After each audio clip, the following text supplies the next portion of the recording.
السلام عليكم ورحمة الله وبركاته. إن الحمد لله نحمده ونستعينه ونستغفره ونعوذ بالله من شرور أنفسنا وسيئات أعمالنا.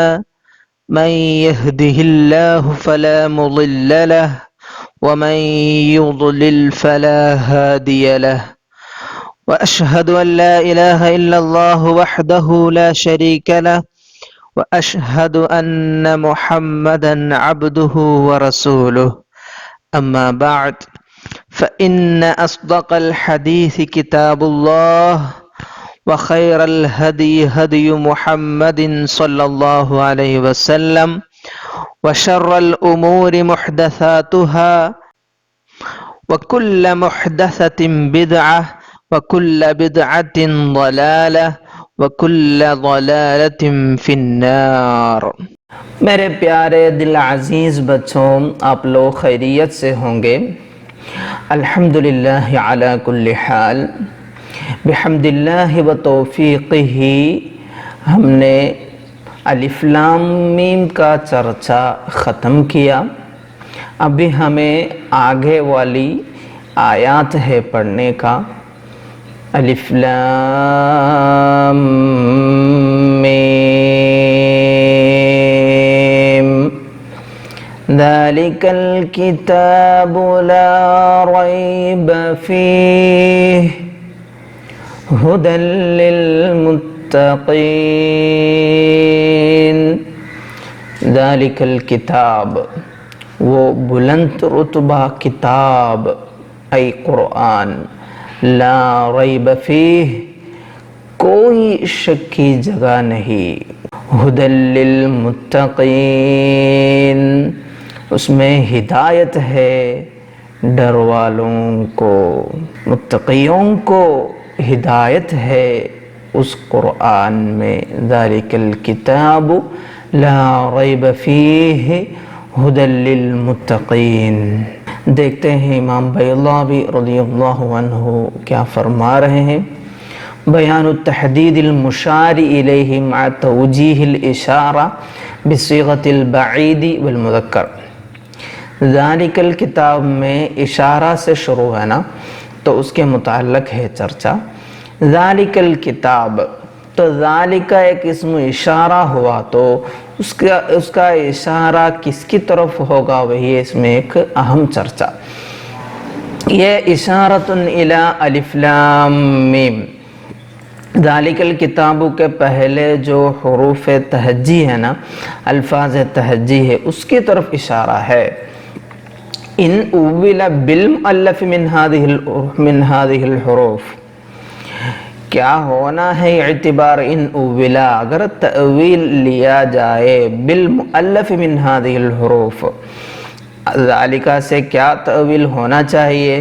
المؤلف من هذه الحروف، ہے نا، یہ الفاظ تہجیہ حروف مبانی سے لکھی گئی، یہ تألیف کی گئی، ایسا ایک مؤلف من هذه الحروف کا معنی تأویل دینا پڑے گا، تب الف لام میم۔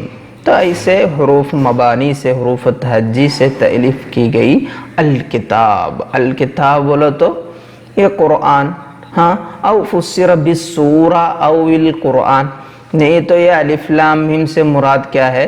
ہاں، اسے حروف مبانی سے ہونے والی یہ سورت، نہیں تو القرآن، یہ حروف مبانی سے ہونے والے یہ قرآن، ایسا تأویل دینا پڑے گا، تفسیر دینا پڑے گا۔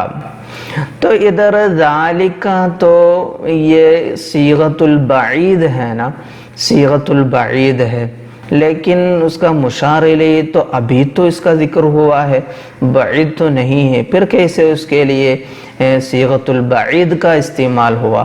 وہ ایک چرچا ہے، دیکھیے، فَإِنَّهُ لَمَّا تُكُلِّمَ بِهِ وَتَقَلَّى، ہے نا، وہ مشار الیہ کے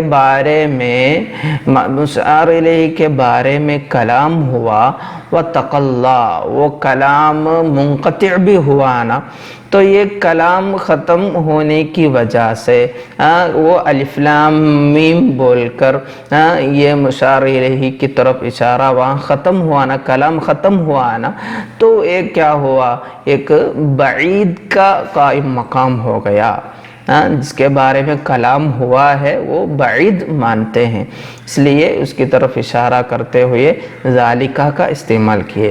تو الف لام میم سے جو مفہوم ہے وہ کلام ختم ہوا، پھر بول رہے ہیں نا ذالک الکتاب، تو جس کے بارے میں کلام ختم ہوا وہ بعید کا قائم مقام ہو جائے گا، اس لیے ذالکہ سے اس کی طرف اشارہ کر سکتے ہیں۔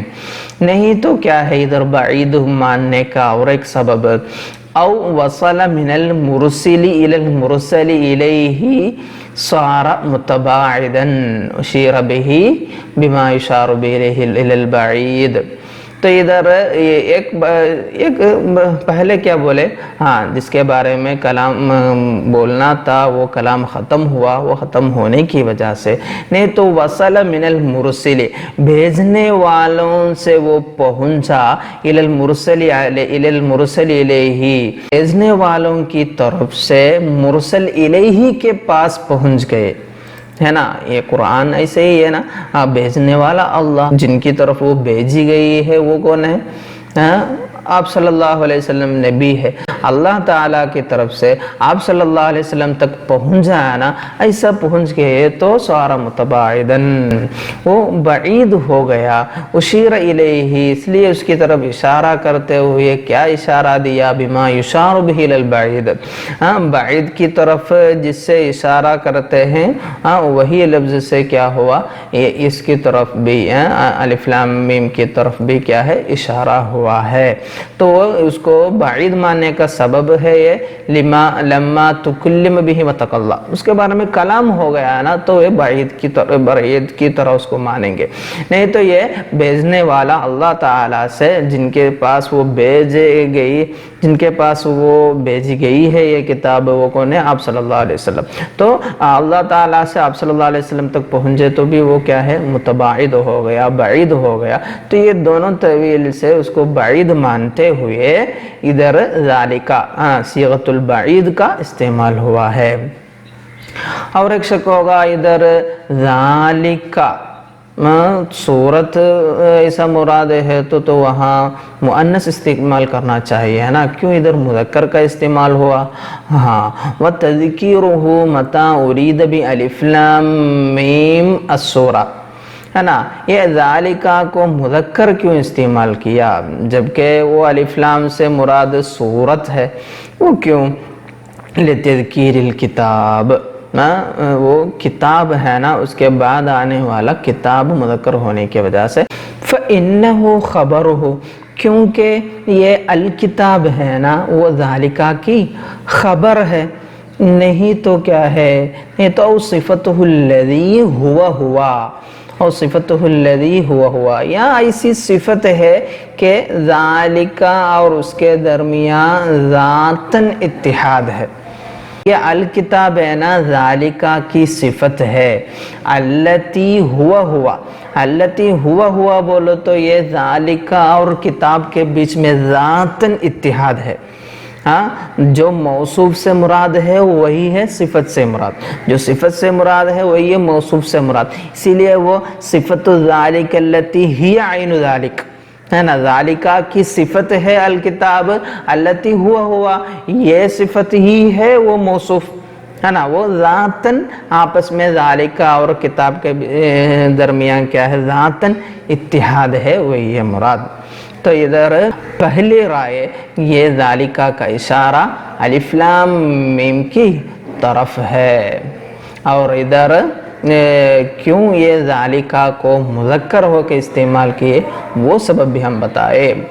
اور ایک رائے بھی ہے یہ کتاب کا اشارہ او الل کتاب، او الل کتابی، نہیں تو یہ ذالکہ کا اشارہ ہے نا، وہ اشارہ کتاب کی طرف ہوگا، فیکون صفتہ، تو فیکون الکتاب حینئذ صفتا لذالکہ، تب یہ کتاب ہے نا وہ ذالکہ کی صفت ہو جائے گی۔ تو کیا ہوگی اس سے مراد؟ والمراد به الکتاب الموعود انزالہ بنحو قولہ تعالی اِنَّا سَنُلْقِي عَلَيْكَ قَوْلًا ثَقِيلًا۔ کتاب سے کیا مراد ہوگی؟ اس سے وہ کتاب مراد ہوگی جس کے نازل کرنے کا وعدہ اللہ تعالیٰ نے اپنے فرمان اِنَّا سَنُلْقِي عَلَيْكَ قَوْلًا ثَقِيلًا، اس کے وعدہ اللہ تعالیٰ اپنے فرمان اِنَّا سَنُلْقِي عَلَيْكَ قَوْلًا ثَقِيلًا میں کیا ہے، اور او فی الکتب المتقدمہ، یہ تو دوسری ارشادات میں بھی کیا ہے، جس کے نازل کرنے کے وعدہ اللہ تعالیٰ نے اپنے فرمان اِنَّا سَنُلْقِي عَلَيْكَ قَوْلًا ثَقِيلًا۔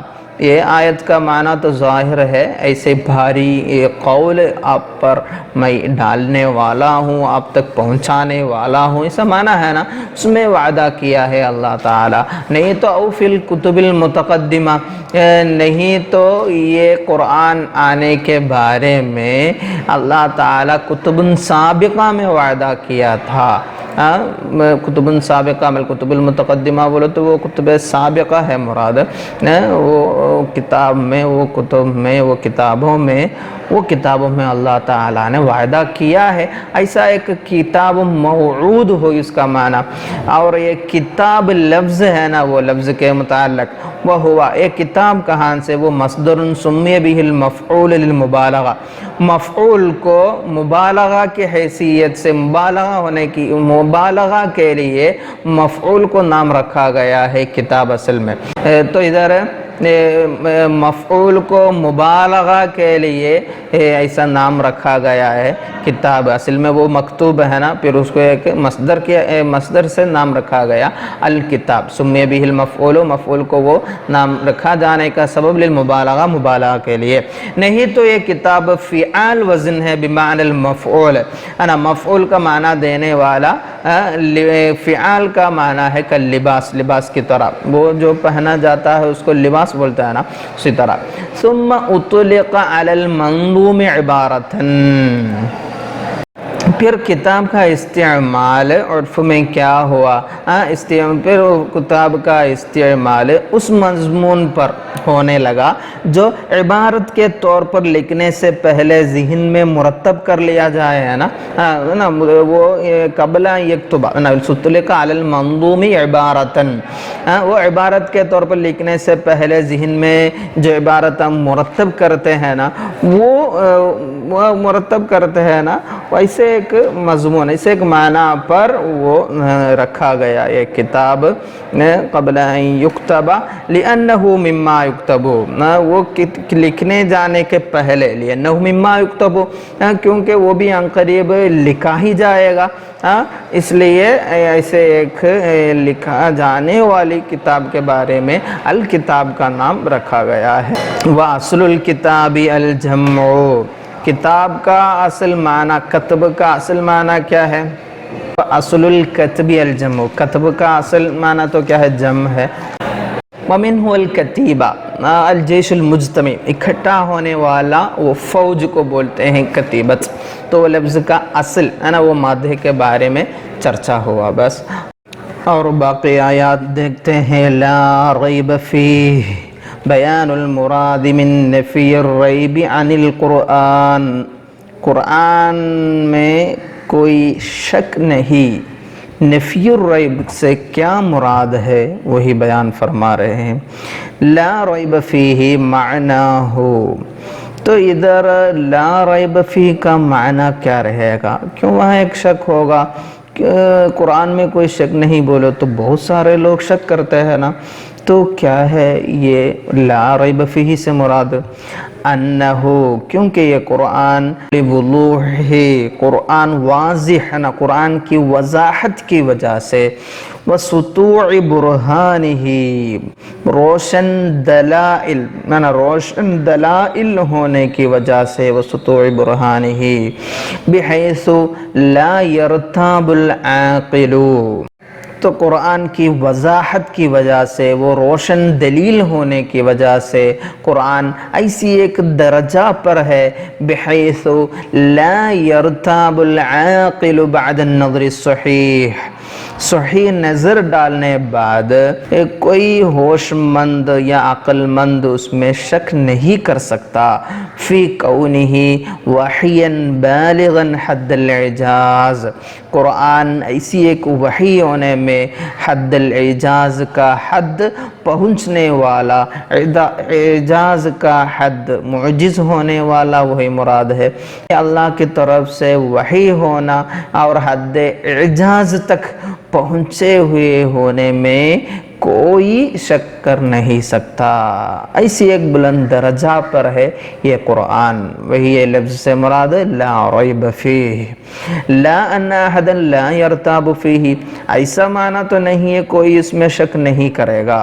الا تری الی قولہ تعالی، کیا آپ دیکھتے نہیں اللہ تعالیٰ کا یہ قول وَإِن كُنتُمْ فِي رَيْبٍ مِّمَّا نَزَّلْنَا عَلَىٰ عَبْدِنَا، یہ آیت کا معنی تو آپ لوگ معلوم ہوگا، اگر آپ لوگ جو میں میرے بندہ پر نازل فرمائے ہیں اس میں آپ لوگ کوئی شک میں ہے تو، کوئی شبہہ میں مبتلا ہے تو، ایسے ایک آیت ہے نا وَإِن كُنتُمْ فِي رَيْبٍ مِّمَّا نَزَّلْنَا عَلَىٰ عَبْدِنَا فَأْتُوا بِسُورَةٍ مِّن مِّثْلِهِ وَادْعُوا شُهَدَاءَكُم مِّن دُونِ اللَّهِ، آیت معلوم ہوگا سورۃ البقرہ میں ہی ہے۔ تو ایسے ایک چیلنج کیا ہے نا، اس میں شک ہوا تو اگر شک میں مبتلا ہے تو اسے استعمال کیا ہے نا، وہ کیوں؟ فَإِنَّهُ مَا أَبْعَدَ عَنْهُمُ الرَّيْبَ، ان سے یہ شک کو کیا نہیں بعید نہیں بنائے، بل عرفہم الطریق المزیح لہو، بلکہ اللہ تعالیٰ یہ آیت سے کیا مراد ہے، ان کو ایسی ایک طریقہ دکھا دیے المزیح لہو، ان کا شک کو ہٹانے والا۔ کیا ہے وہ طریقہ؟ یہ وہ یجتہدو، وہ لوگ کوشش کرنی چاہیے فی معارضۃ نجم من نجومہ، نجم من نجوم بولو تو وہ حصۃ من حصصہ مراد ہے، قطعۃ مما نزل منہ نجوم الکتابہ استعمال کرتا ہے نا، حصص کے لیے استعمال کرتے ہیں۔ تو کیا کرنے کا وہ لوگ ان یجتہدوا فی معارضۃ نجم من نجومہ، ای حصۃ نجم من نجومہ سے مراد کیا ہے؟ حصۃ من حصصہ، قرآن کی کسی ایک معمولی آیت کا مثل نظیر لانے میں وہ لوگ کوشش کرنا، وَيَبْذُلُوا فِيهَا غَایَةَ جُهْدِهِمْ، اور اس میں اپنی انتہائی کوشش بھی صرف کرے، خرچ کرے، حَتَّى إِذَا عَجَزُوا عَنْهَا، پھر وہ معارضہ سے نا، وہ قرآن کا مثل لانے سے وہ عاجز ہوا تو تحقق لہم، ان کو یہ معلوم پڑے گا، ثابت ہوگا ان لیس فیہ مجال للشبہہ، یہ قرآن میں شک کرنے کے لیے کچھ نہیں ہے، ولا مدخل للریبتی، ولا مدخل للریبتی، اس میں یہ قرآن میں شک و شبہہ کی کوئی گنجائش نہیں، ریب کو نا، شک کو کوئی دخل نہیں، وہ معلوم پڑے گا۔ تو یہ آیت یہ دلیل سے کیا سمجھنے کا ہے؟ اللہ تعالی ہے نا، اللہ تعالی یہ فرمان میں وَإِن كُنتُمْ فِي رَيْبٍ مِّمَّا نَزَّلْنَا عَلَىٰ عَبْدِنَا، وہ آیت میں اللہ تعالی نے کیا کیے ہیں؟ منزل علیہم سے ریب کی نفی نہیں فرمائی، بلکہ ان کو یہ طریقہ سمجھا دیا جو ان سے ریب کا ازالہ کر دے، ہٹا دے، شک کو مٹا دے۔ اور ایک رائے بھی ہے ہمارے سامنے، وقیلہ معناه لا ریب فیہ للمتقین۔ بعض لوگ نے کہا ہے کہ اس کے معنی ہے لا ریب فیہ للمتقین، یعنی قرآن میں متقیوں کے لیے کوئی شبہ نہیں۔ تو شک ہوگا اس میں فیہ ہدن یہ سب ہے نا، تو ہدا کیا ہوگا؟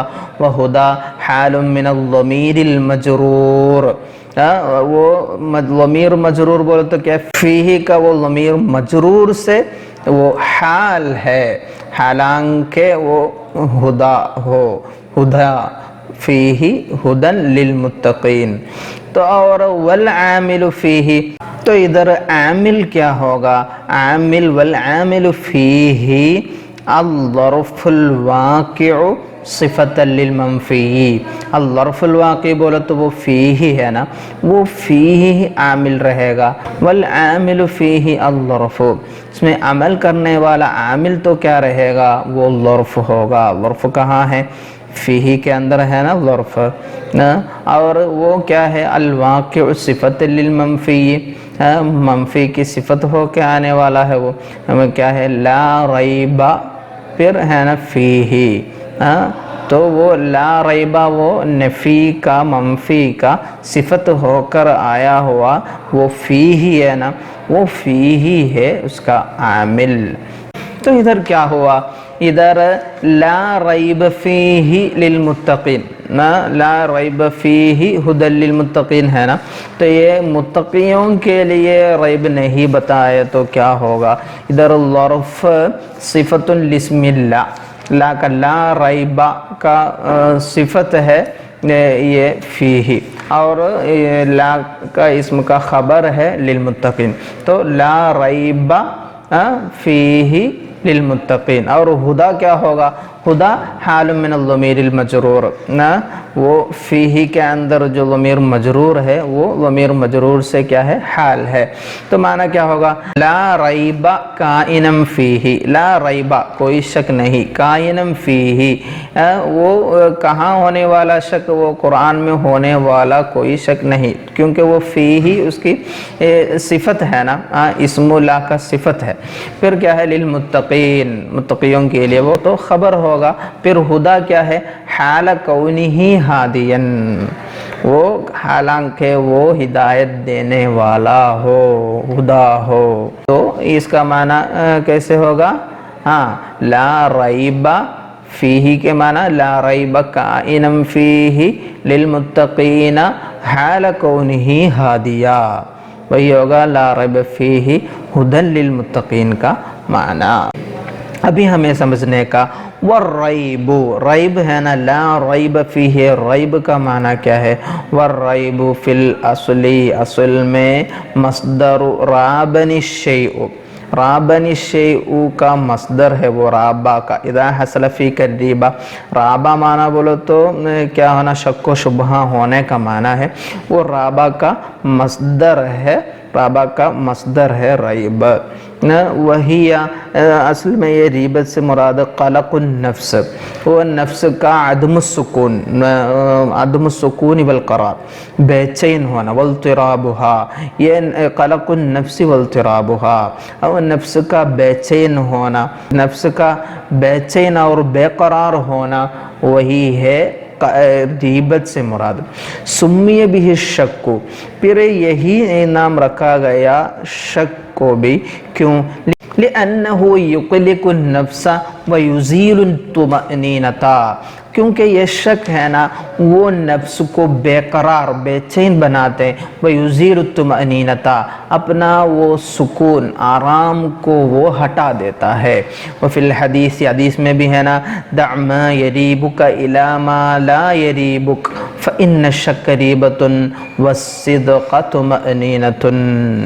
یہ حدیث کا معنی آپ لوگ کو معلوم ہوگا، یہ پہلے ہی پڑھے ہیں آپ لوگ یونٹ سے، دع ما یریبک الی ما لا یریبک، اس سے مراد کیا ہے؟ وہ مشکوک اور مشتبہ چیزیں چھوڑ کر یقین کا پہلو اختیار کرے۔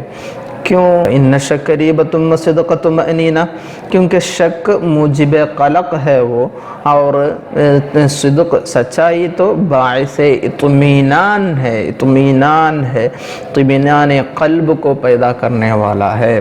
اور یہی لفظ سے ومنہ ریب الزمان، ریب الزمان سے مراد کیا ہے؟ مصائب الزمان ہے، وہی لنوائبہ، زمانے کے حوادث مصیبات کے لیے استعمال ہے۔ تو یہ ریب وہ لفظ کے متعلق چرچا ہوا، اس کا معنی کیا ہو سکتا ہے؟ وہ سب کو بے چین بے قرار کرنے والی چیز ہے، اور اس کے متعلق استعمالات بھی سمجھے ہم، وہی لا ریب، ریب لفظ کے متعلق وہی ہمیں سمجھنے کا۔ ابھی ہم آگے بڑھتے ہیں۔ ھدی للمتقین، ھدی للمتقین سے کیا مراد ہے؟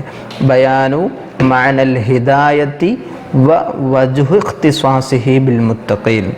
ھدی للمتقین ہے نا، متقین کے لیے کیسے وہ خاص ہوگا؟ ہدایت کا کیا معنی ہے وہ دیکھتے ہیں۔ ھدی للمتقین، متقیوں کے لیے ہدا، یہدیہم الی الحق، اے قرآن متقیوں کو راہ حق دکھاتا ہے۔ والہدا فی الاصل، ہدن اینا وہ در اصل مصدر ہے، کالسرا والتقا، سرا تقا، سرا تقا مصدر کی طرح ایک مصدر ہے ہدا۔ اس کا معنی کیا ہے؟ وہ معنی الدلالہ، اس کا معنی ہے الدلالہ۔ دلالہ کا تھوڑا بیان بولو تو کیا ہے؟ اسباب طاعت کی توفیق دے کر رہنمائی کرنا، وہی ہے الدلالہ۔ وقیل الدلالۃ الموصلۃ الی البغیۃ، ہے نا، ہمارے منزل مقصود تک ہمیں پہنچانے والی رہنمائی کرنا، وہی ہے ہدا سے مراد۔ لأنہ، کیونکہ لأنہ یہ ہدا ہے نا، وہ جعل مقابل الضلالۃ فی قولہ تعالی، اللہ تعالی کا فرمان میں وہ ضلالت کے مقابل میں استعمال ہوا ہے۔ دیکھ سکتے ہیں نا، فی قولہ تعالی لعلی ھدی او فی ضلال مبین، تو لعلی ھدی، وہ منزل مقصود تک پہنچے تو ہدا استعمال کر سکتے ہیں، وہ اپنی راہ سے بھٹک گئے تو ضلال کا استعمال کر سکتے ہیں۔ اس لیے لوگ ایسی ایک رائے پیش کی ہے، یا دلالۃ الموصلۃ الی البغیہ ہے، بغیہ بولو تو مطلوب مقصود۔ اور وَلِأَنَّهُ لَا يُقَالُ مہدی، ہے نا، مہدی ایسا نام نہیں کہا جائے گا اِلَّا لِمَنِ اهْتَدَى إِلَى الْمَطْلُوبِ، مگر اس کو جو مطلوب پایا ہوا ہو، اِلَّا لِمَنِ اهْتَدَى إِلَى الْمَطْلُوب۔ اور ادھر ایک چرچا تھا، ھدی للمتقین ہے نا، متقیوں سے کیوں خاص ہوا؟ وہی ایک سوال کا جواب ہے یہ۔ واختصاصہ بالمتقین، متقیوں سے خاص ہونا کیوں؟ لأنہم المہتدون بہ، کیونکہ وہی لوگ ہیں اس سے ہدایت پانے والے، والمنتفعون، وہ قرآن سے فائدہ اٹھانے والے بھی وہی لوگ ہیں۔ واختصاصہ بنصبہ، بنصبہ سے کیا مراد ہے؟ بنصب اللہ تعالی ایاہ دلیلا علی ذالک، والمنتفعون بنصبہ، اللہ تعالی یہ قرآن کو دلیل ہو کر پیش کیے ہیں نا ان کے سامنے، تو وہ دلیل ہو کر پیش کرنے سے فائدہ اٹھانے والے یہی لوگ ہیں، متقی لوگ ہیں۔ تو بنصبہ سے کیا مراد ہے؟ بنصب اللہ تعالی ایاہ دلیلا، ای بنصب اللہ تعالی الکتاب دلیلا علی ذالک معنی ہوگا۔ وَإِن كَانَتْ دَلَالَتُهُ عَامَّةً لِكُلِّ نَاظِرٍ مِّن مُسْلِمٍ أَوْ کافر، اگرچہ یہ قرآن کی دلالت، قرآن کی رہنمائی ہے نا، وعامة لكل ناظر من مسلم وکافر، وہ ہر قاری کے لیے، چاہے وہ مسلم ہو یا کافر ہو، سب کے لیے رہنمائی کرنے والا ہے نا یہ قرآن۔ وہ قرآن کی رہنمائی سب کے لیے عام ہے نا۔ وبہذا الاعتبار، یہی عموم الدلالت کا نا، سب کے لیے عام ہے بتایا ہے نا، وہ عموم الدلالت کا اعتبار کرتے ہوئے ہی قال اللہ تعالی فرمائے ہیں ھدی للناس، ھدی للناس استعمال کیے ہیں نا، تو اس سے دلالت تو کیا عام ہے، مسلم کے لیے اور کافر کے لیے بھی وہ رہنمائی کا باعث ہو سکتا ہے۔ پھر بھی اللہ تعالی ان کو کیا کیے، خاص کر دیے، کیوں؟ ہم المہتدون بہ والمنتفعون بنسبہ، کیونکہ وہی لوگ ہے اس سے کیا کرنے والا، فائدہ اٹھانے والا، ہدایت پانے والا۔ وہ ایک جواب ہے، اور ایک جواب ہے او لأنه لا ينتفع بالتأمل فيه، نہیں تو اور ایک وجہ، اور ایک جواب ہے، وہ اس لیے کہ اللہ تعالی خاص کیے، کیوں؟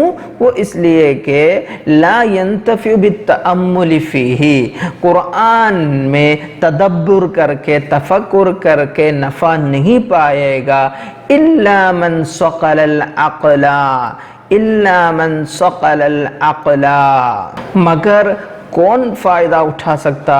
الا من ثقل العقل، مگر جس نے اپنے عقل کو صاف کر دیا، واستعملہ فی تدبر الآیات والنظر فی المعجزات وتعرف النبوات، اور اپنا عقل کو وہ استعمال کیا فی تدبر الآیات، آیات کے بارے میں سوچنے کے لیے، والنظر فی المعجزات، معجزات کے بارے میں تأمل تدبر کرنے کے لیے، وتعرف النبوات، نبوات کے بارے میں سمجھنے کے لیے۔ تو یہ جملوں سے ہمیں کیا سمجھ میں آیا؟ قرآن سے غور و تأمل کے ذریعہ وہی شخص فائدہ اٹھا سکتا ہے، کون ہے وہ؟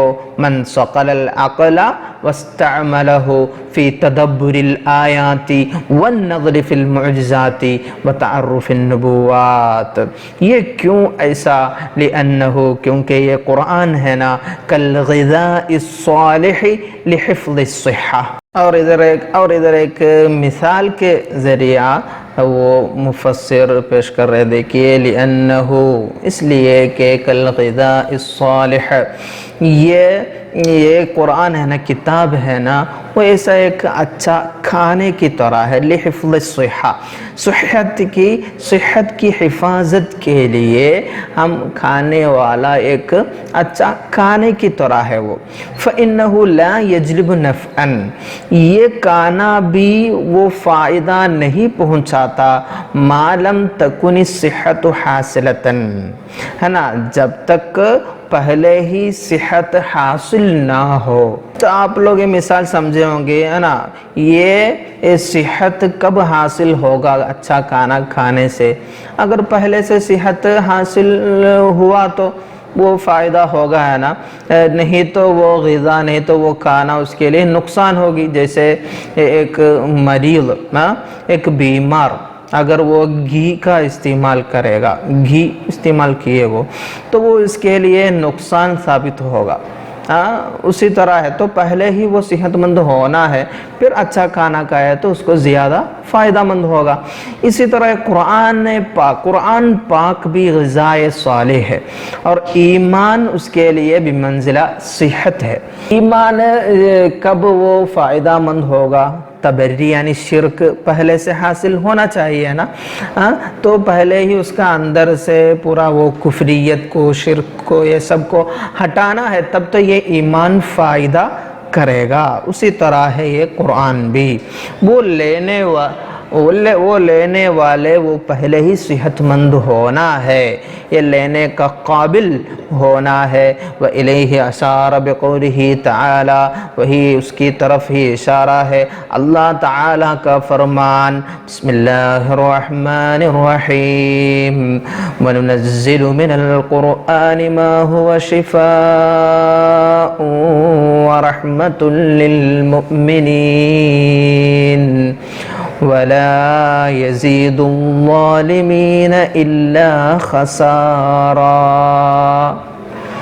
یہ آیت کا ترجمہ معنی آپ لوگ کو معلوم ہوگا۔ تو قرآن سے ہم نازل فرماتے ہیں ما هو شفاء ورحمۃ للمؤمنین، تو وہ ظالم لوگ وہی چیز ظالم لوگ لیے تو ولا یزید الظالمین الا خسارا، یہی وہ الغذاء الصالح کی مثال ہے، وہ بیمار کھائے تو اس کو وہ نقصان دے گا، اگر پہلے ہی صحت مند وہ کھائے تو اس کی صحت میں اور زیادتی ہوگی۔ آپ لوگ یہ جواب بھی سمجھے ہوں گے امید رکھتا ہوں۔ اور ایک چرچا بھی ہے ادھر ہے نا، ہدی للمتقین، قرآن کو ایسی صفت دی ہے نا، وہ پورا کیا ہے؟ ہدا ہے۔ قرآن کو پورا ایسی ایک صفت دیا، کیا ہے؟ کیا ہے وہ؟ بِأَنَّهُ ہدا، ہدی للمتقین، حالانکہ وہاں مجمل ہے، متشابہ ہے، یہ سب قرآن میں ہے نا، پھر کیسے ادھر یہ قرآن کو پورا ہدن ایسا کیسے وہ دے سکتے ہیں، نام کیسے دے سکتے ہیں؟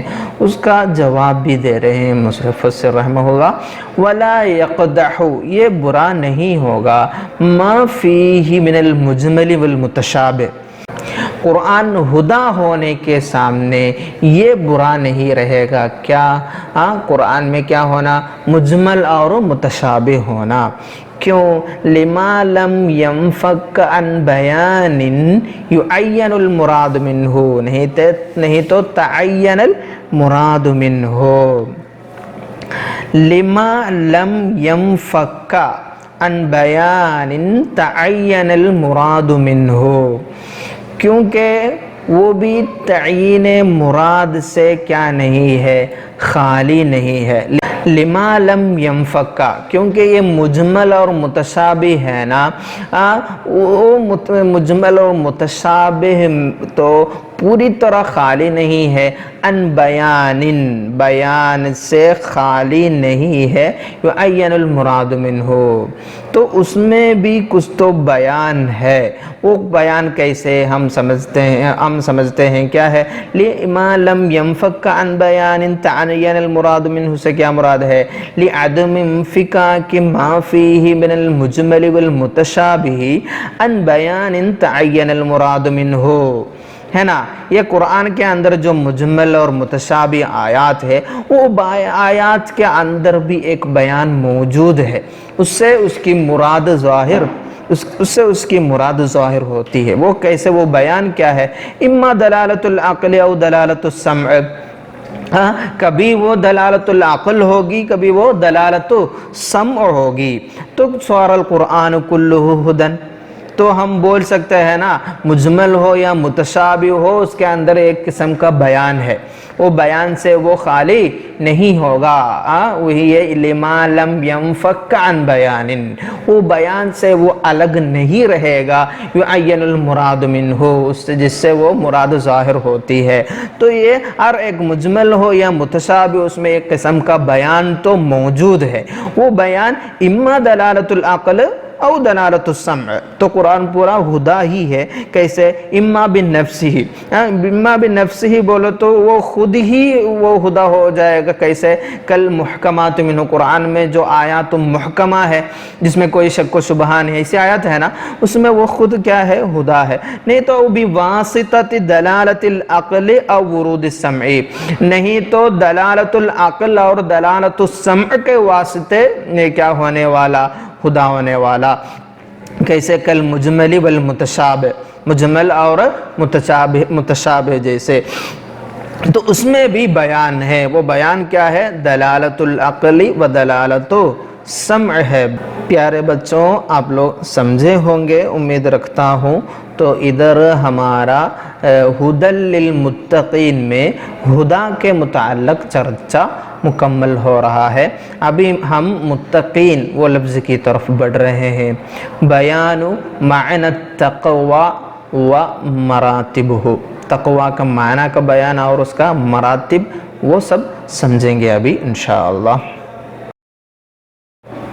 پیارے بچوں، آپ لوگ اب تک جو ہم پڑھے ہیں وہ سب معنی رکھ کے عبارت تحلیل کر کے ہی سمجھنا ہے، ویسا ہی کر رہے ہوں گے امید رکھتا ہوں انشاءاللہ۔ اور بھی باتیں اگلے پیریڈز میں ہمیں پڑھنے کا ہے۔ اللہ تعالی توفیق عطا فرمائے۔ وما علینا الا البلاغ۔ والسلام علیکم ورحمۃ اللہ وبرکاتہ۔